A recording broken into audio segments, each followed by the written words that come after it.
동영상을 시청하는 영업인 여러분 안녕하세요. 강사 육시모입니다. 여러분들의 영업에 도움이 되는 강의 내용을 준비했고요.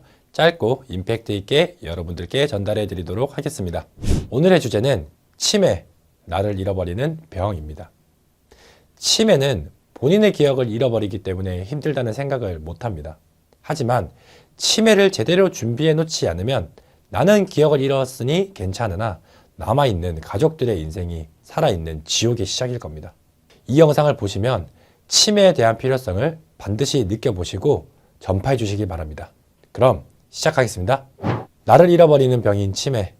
치매는 대개 알츠하이머병, 혈관성 치매, 루이체 치매, 기타 치매로 구분할 수 있는데요.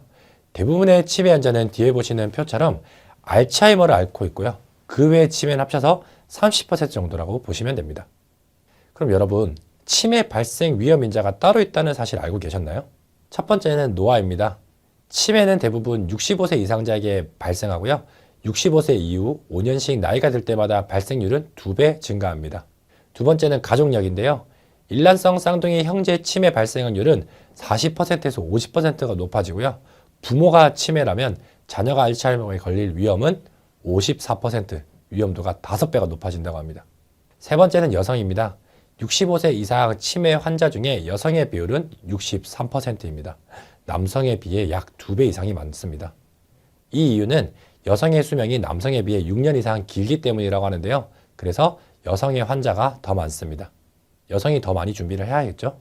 네 번째는 아포지 단백질 2포라고 하는 아포지 단백질 2포라는 것은요. 알츠하이머 환자 50%가 하나 이상의 대립 유전자를 보유하고 있다고 합니다.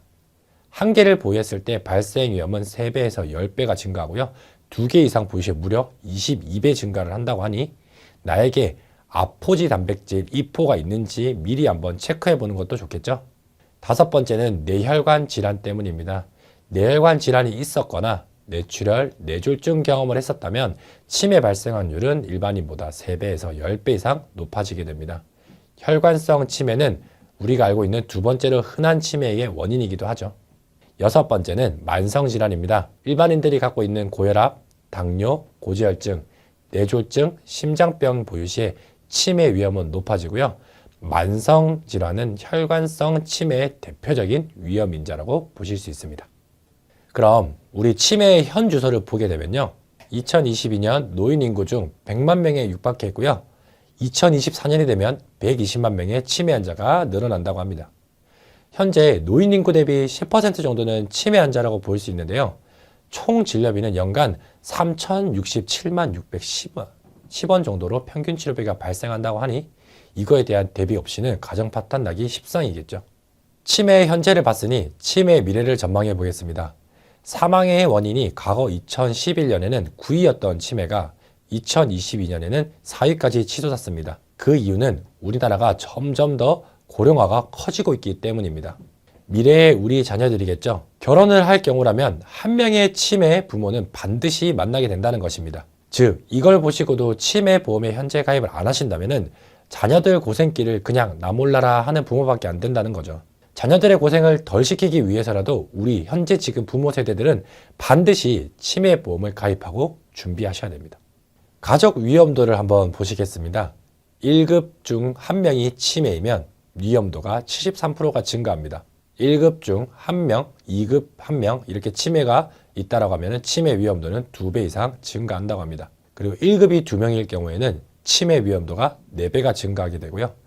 1급 1명에 2급 2명이면 치매 위험이 21배가 증가한다고 합니다.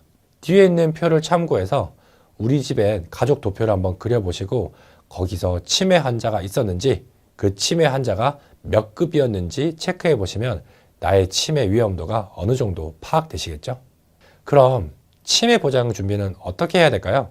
치매의 특징을 보시게 되면 경도부터 중등도 그리고 중증으로 차례대로 발전하는 것이 정말 특징입니다. 즉, 이 특징을 활용하면 우리는 경증 치매 진단금을 받을 수 있게 단계별로 그리고 준비해야 되고요. 중증이 되었을 땐 진단비와 더불어 매월 받을 수 있는 이게 정말 중요하죠. 생활자금이 반드시 가입되어 있어야 됩니다. 생각해 보세요. 부모가 치매입니다. 사망하기 전까지 매월 생활비가 꼬박꼬박 부모님 이름으로 100만 원씩 나온다라고 하면 자식된 입장에서 부모가 아무리 치매라고 하더라도 보살펴주지 않을까요? 치매지만 살아만 계셔도 월 100만 원의 생활비가 나오게 되는 거니까요. 치매가 연금이 된 거죠. 사망 전까지 쭉 나올 테니까요.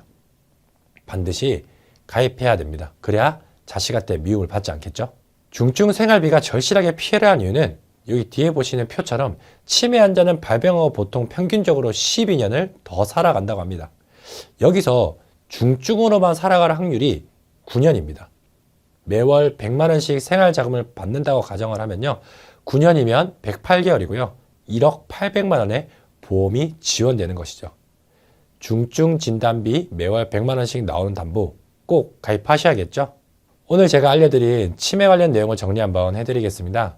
치매의 3대장은 알츠하이머 병이 압도적으로 많습니다. 그 다음으로는 혈관성 치매, 루이체 치매, 그리고 기타 치매가 있다는 정도 알고 계시면 되고요.